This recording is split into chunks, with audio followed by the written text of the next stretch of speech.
welcome back to a day in my life as a mom of an 11-year-old and a wife.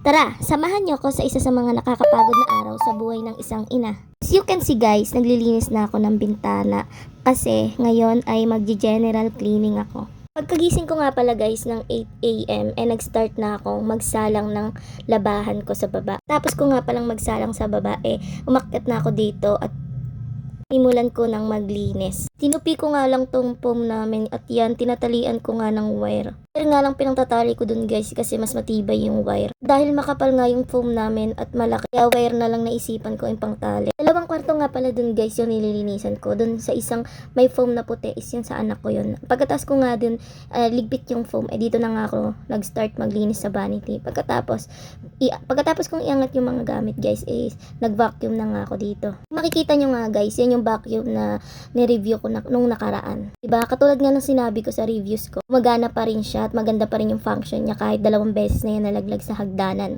Itong mini vlog nga na to guys ay hindi lang to about sa paglilinis. May konting kwento lang din tayo at advices, no? Tulad nga ng sinabi ko kaganina guys, is 11-year-old na yung anak ko.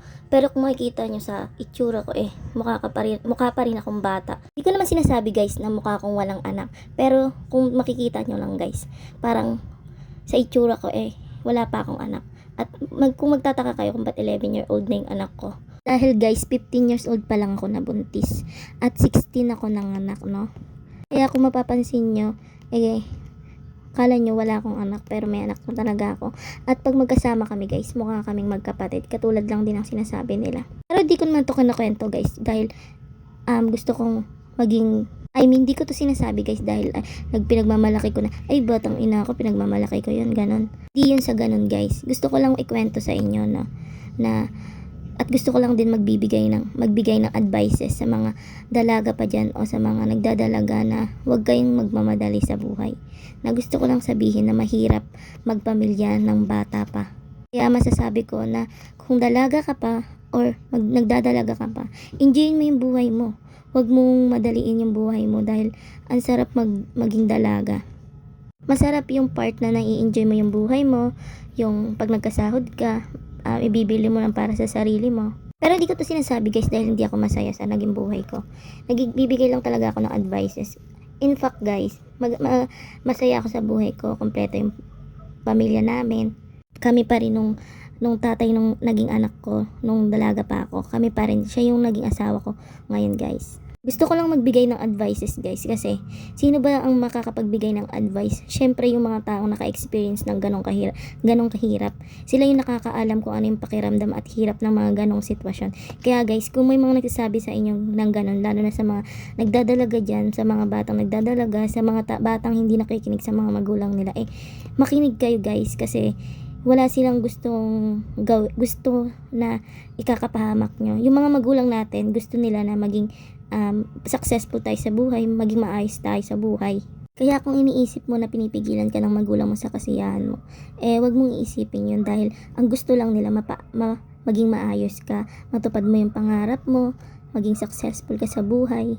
Pero kung ikaw naman yung kabataan guys na iniisip mo na hadlang yung magulang mo sa kasiyahan mo dahil pinipigilan ka nila or sinasabihan ka nila or pinapayuhan ka nila or hindi ka nila pinapayagan sa mga gusto mong puntahan. Naiintindihan din kita guys kasi dumating din naman ako sa point na ganyan na yung mga panahon na nagpapaalam ako sa papa ko feeling ko pinipigilan niya ako pero ang totoo iniingatan lang nila tayo lalo na kung babae tayo. Lalo na yung mga tatay natin is sobrang ingat talaga nila sa mga babae nilang anak dahil ayaw nilang mapahamak o madisgrasya or yun nga maging maaga mabuntis.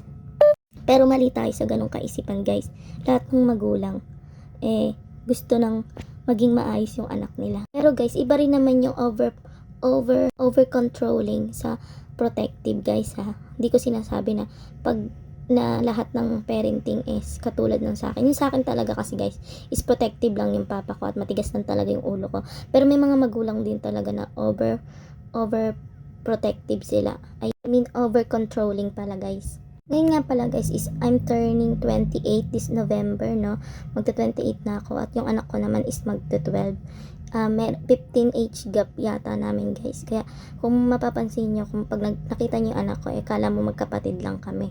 Sa pinto na nga pala ako nagmamap dyan guys, no. Matatapos na to. Bye! Thank you!